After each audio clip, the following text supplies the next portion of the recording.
Welcome to best ఎంజేకే. నేను numerologist Gopikrishna from Hyderabad. అనేక సార్లు న్యూమరాలజీ తమ్నైల్ మీద చూస్తుంటారు. తమ్నైల్ మీద ఏముందో సరిగ్గా స్ట్రైట్ అవే పాయింట్కి వచ్చేస్తామని చెప్పాం. ఇప్పుడు అందరూ కూడా ఇంకేది చెప్పినా కూడా అంత ఇంట్రెస్ట్ ఉండదు. ఒకప్పుడు ఇండియా పాకిస్తాన్ మ్యాచ్ ఆడుతుంటే మన ఇండియాలో ఎంత ఇంట్రెస్ట్ ఉంటుందో ఇప్పుడు ప్రస్తుతం మన కాశ్మీర్ పాల్గామ్ ఇన్సిడెంట్ జరిగిన తర్వాత టీవీలో కానీ లేదా యూట్యూబ్లో కానీ దీని మీద ఎక్కువ మంది చర్చించుకుంటున్నారు రకరకాలుగా. ఒక్కొక్కళ్ళు ఒక్కొక్క యాంగిల్లో చెప్పవచ్చు, ఒక్కొక్కళ్ళు ఒక్కొక్క అభిప్రాయాలు ఉండొచ్చు. కానీ న్యూమరాలజీని ఒక అప్లైడ్ సైకాలజీ, న్యూమరాలజీ అనేది ఒక అప్లైడ్ సైన్స్ అని కూడా దీని మీద చేయొచ్చు, విశ్లేషించవచ్చు. ఒక అనాలిసిస్ చేస్తే దీంట్లో కూడా కొత్త కోణాల్లో అసలు ఇవన్నీ ఎందుకు జరుగుతున్నాయి, అసలు ఇవన్నీ ఏమిటి అని ఒక్కొక్కటి చూసుకుంటే మీకు 1 by 1 మనం చూద్దాం. మొట్టమొదటి వచ్చేసి పాల్గామ్. ఇది బాగా పాపులర్ అయింది నా పేరు. కొన్ని పేర్లు మనం ఎప్పుడైనా బాంబే, ఢిల్లీ, కలకత్తా, కరాచీ ఇట్లా వింటాం. కానీ ఈ కాశ్మీర్ కూడా తెలుసు, జమ్మూ తెలుసు. కానీ పాల్గామ్ అన్నది ఇప్పుడు బాగా పాపులర్ అయిపోయింది ఒక జరిగిన ఇన్సిడెంట్ వల్ల, ఒక దారుణమైన ఇన్సిడెంట్ వల్ల. ముందుగా మరి 2 మాటలు చెప్పాలి. ఒకటి, ఆ పాల్గామ్లో ఇన్సిడెంట్లో ఎవరైతే మానవులు, మన సోదరులు, భారతీయులు, ఇంకే పేర్లను పెట్టండి, మన కుటుంబ సభ్యులే అనుకోండి, వాళ్ళు ఎవరికైతే దారుణంగా వాళ్ళు హత్యగాయపడ్డారో వాళ్ళందరూ కూడా ముందు ఒక సంతాపం అందరి తరఫున, మా ఛానల్ తరఫున కూడా తెలుపుకుంటాం. రెండోది ఏముంటుంది, ఇప్పుడు ఏం జరుగుతుంది, ఎవరైతే ముష్కర్లు ఎవరైతే ఇన్సిడెంట్ చేశారో వాళ్ళ గురించి ఏం చేయాలో వాట్ అబౌట్ ది ఇండియా అని ఉంటుంది. సో వాళ్ళ గురించి ఉగాది రోజు అంటే 30th March, జస్ట్ ఒక నెల అనుకోండి, 30th March రోజే ఫేస్బుక్లో కూడా పెట్టాను, ప్రొడిక్షన్లో కూడా చెప్పాను. ఏమని చెప్పానంటే ఈ సంవత్సరం ఎట్లా ఉంటుందంటే ముష్కర్లు అంటే షార్ట్ ఫామ్లో ఒక చిన్న మెసేజ్ పెట్టాను. ఈ సంవత్సరం ఏది మోడీ గారు ఇండియా కనుక అంటే ప్రభుత్వం స్ట్రాంగ్గా ఉంటుంది. ప్రభుత్వం అని ఇక్కడంటే ఇండియాలో అన్ని స్టేట్ గవర్నమెంట్లు అలాగే మిగతా గవర్నమెంట్లు కూడా, మిగతా కంట్రీ గవర్నమెంట్లు కూడా. దాని అర్థం ఏంటంటే సండే రోజు మనకు ఉగాది వచ్చింది కాబట్టి గవర్నమెంట్ చాలా స్ట్రాంగ్గా ఉంటుంది. ఈ ఇన్సిడెంట్ ప్రకారం ఇక్కడ గవర్నమెంట్ అంటే ఎవరు అంటే India government, head of the government ఎవరు అంటే మనకు ప్రధానమంత్రి మోడీ గారు. ఎలాంటి నేరాలు ఘోరాలు ఇంక్లూడింగ్ ఈ పాల్గామ్ ఉంటే కనుక ఈ సంవత్సరం జరగకూడదు, ఈ సంవత్సరాలు అంటే అవకాశాలు లేవు. కానీ ఈ చిన్న ఇన్సిడెంట్ ఒకందుకు, ఈ చిన్న ఇన్సిడెంట్ అయినా ఇంకేదైనా పెద్ద ఇన్సిడెంట్ కాకుండా దాన్ని ఆ ముష్కర్లని అధపాతాళకు తొక్కేస్తారు, ఎక్కడ దక్కున్న శిక్షణ పెడతారు అని కూడా పెట్టాను. అలాగే సమరం కూడా మొదలైందని పెట్టే దాంట్లో 2 పెట్టాను. ఒకటేమో సమరం మొదలైంది, దాంట్లో మహాభారత యుద్ధం తీసుకున్న దేవుళ్ళు కూడా చివరికి ఏం చేశారంటే ధర్మాన్ని రక్షించాలి అని అంటే అధర్మాన్ని ఎవరైతే పాటిస్తున్నారో వాళ్ళ పేర్లు ఆనాడు రాక్షసులు, ఈనాడు ముష్కర్లు లేదా టెర్రరిస్టుల పేరు పెట్టినా కూడా ఖచ్చితంగా శిక్ష పడాలి. ఇది ప్రపంచం యావత్తు అన్ని దేశాలు, మతాలు, కులాలు అన్నీ కలిపి అన్ని వయసుల వారు, ఇంకా యంగ్ స్టూడెంట్స్ కూడా 10th క్లాస్ ఉన్న దగ్గర నుంచి పెద్దవాళ్ళ దగ్గర, ముస్లింల దగ్గర ఒకటే ఏమంటారంటే ఇక టెర్రరిజం ఏదైతే ఉందని ఖచ్చితంగా శిక్షింపబడాలి అని అంటారు. సో వీళ్ళకు శాంతి చేకూర్చాలి, ఏం జరిగిన వాళ్ళు ఖచ్చితంగా శిక్షింపబడతారు అని ఒక స్ట్రాంగ్ ప్రెడిక్షన్ ఇచ్చాను. అనాలిసిస్ ఇక్కడ చూద్దాం. ముందే ఈ పాల్గామ్ అంటే అండి మాకు న్యూమరాలజీలో క్యాలిక్యులేషన్ చూస్తే నెంబర్ 8 అంటే శని. గమ్మత్తుండి ఎన్ని టాలీ అవుతాయో. పాల్గామ్ ఒక శని అంటే ఆ రోజు ఏమనుకుంటారు, ఆ రోజు అక్కడికి వెళ్ళిన వాడికి షెల్లాగా వెళ్ళామా, ఆ ప్లేస్ ఎలా ఉంటుందా, సాటర్న్ ప్లేసా, అక్కడేదో సాటర్న్ అంటే నిజంగా పైనుంచి గ్రహాలు కాదు, మనుషుల రూపాయలే వస్తారు.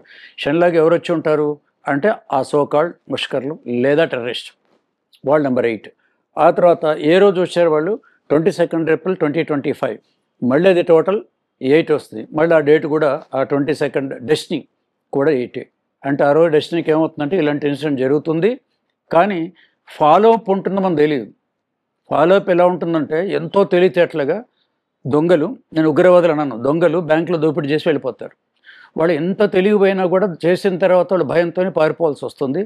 ఏవో ఒక ఆనవాళ్ళు వదులుతారు, ఆనవాళ్ళ ద్వారా పోలీసులు పట్టుకోవడం తప్పదు. ఇది రెండోది ఆలోచిస్తే అసలు ఎక్కడ దొంగతనాలు లక్షల కోనీలు జరగవు. అదొకటి. 2 ఉగ్రవాదులు అన్న పేరు ఐ డోంట్ యాక్సెప్ట్. చాలామంది అక్కడ ఉగ్రవాదులు ఏమో చేశారు.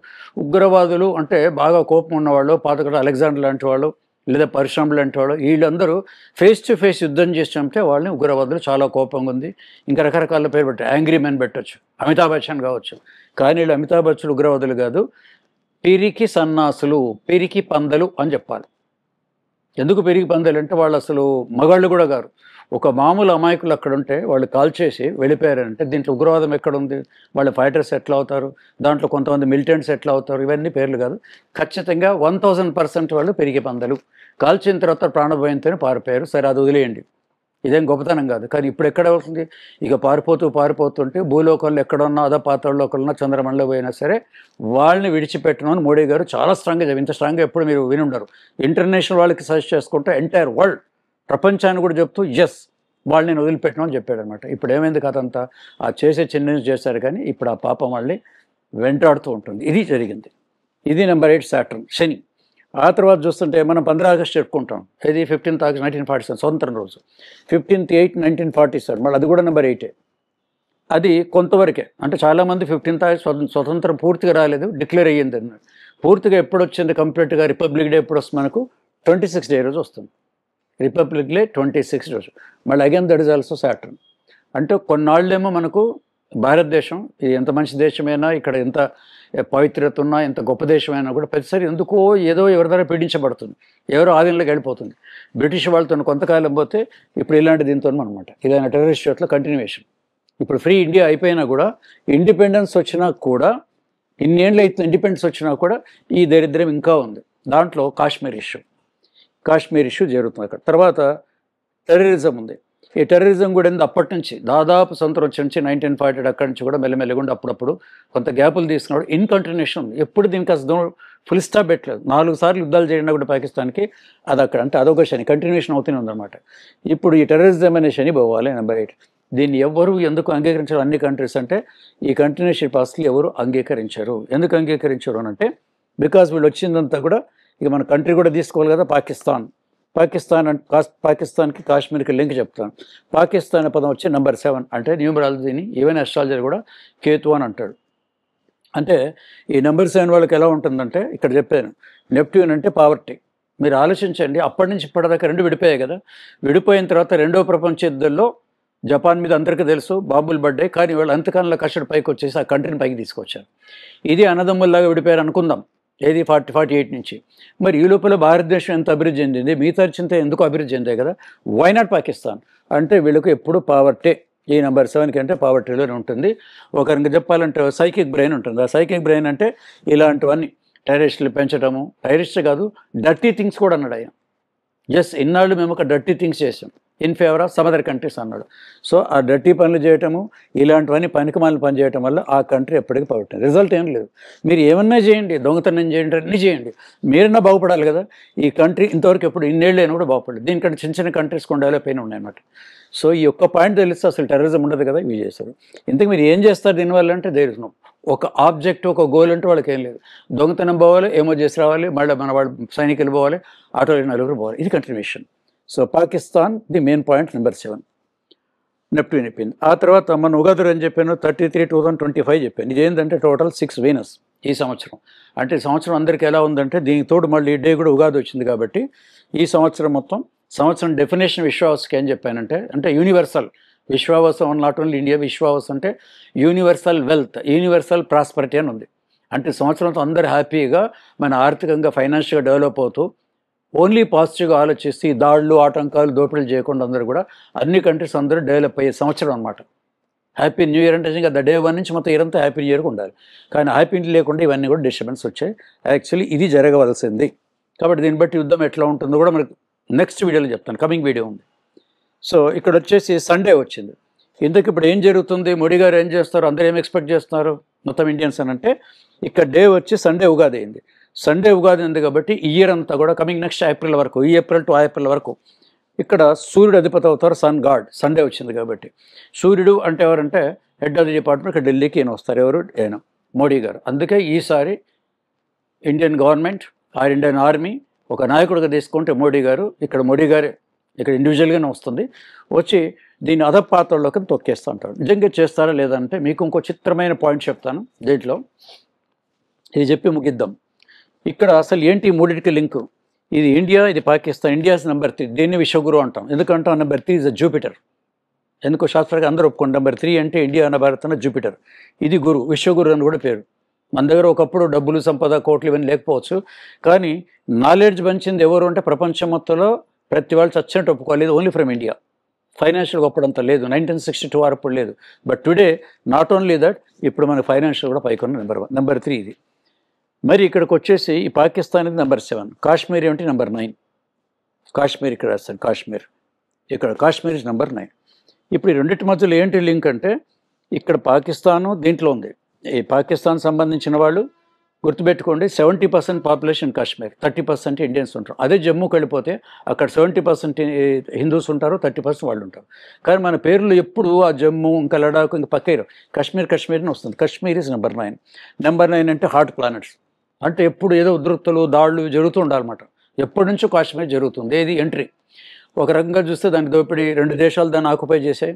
అత్త సొమ్ము అల్లుడు దానం చేసుకోవడం చైనా కాస్త పాకిస్తాన్కి ఇచ్చేసింది. అప్పటి నుంచి ఇట్లా రావటం పోవటం ఈ గొడవలనే జరుగుతాయి. నెంబర్ 9 ఇది మామూలుగా ఇండియాది అంటాం. ఎందుకు 3 అనేది ఇండియాకి సంబంధించి ఇండియా భూభాగంలో ఇది కరెక్ట్.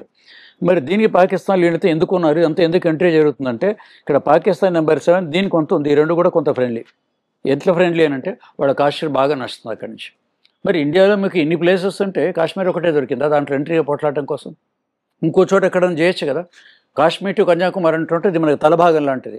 మరి కిందికి వెళ్తే కన్యాకుమారి కూడా ఉంది కదా, అటు గుజరాత్ ఉంది కదా, ఇంకో దేశంలో వచ్చి ఎందుకు దీన్ని ఎందుకు పట్టుకుంటున్నారంటే, దీనికి చాలా కాలం వరకు, ఇప్పటి వరకు చాలా ఏండ్ల నుంచి కూడా ఈ కాశ్మీర్లో వీళ్ళు ఉన్నారు, మన బార్డర్లో ఉన్నారు. అప్పటి నుంచి వీళ్ళు ఉన్నారు కాబట్టి లోకల్, ఇప్పుడు అందరూ ఒప్పుకున్నారు కదా, ఈ పాకిస్తాన్ లోకల్ ఎవరైతే కొంతమంది ఉన్నారో వాళ్ళు కొంతమంది దేశద్రోహులు ఏం పేరు పెడతారో వాళ్ళ ద్వారా కూడా ఈ టెర్రరిజం జరిగిందని అంటారు. సో ఇది దీనికి ఉన్న లింక్. ఇప్పుడు రిజల్ట్ ఏంటంటే, ఖచ్చితంగా రాబోయే కాలంలో ఈ పాకిస్తాన్ అబ్సల్యూట్లీ ఇండియాది అవుతుంది.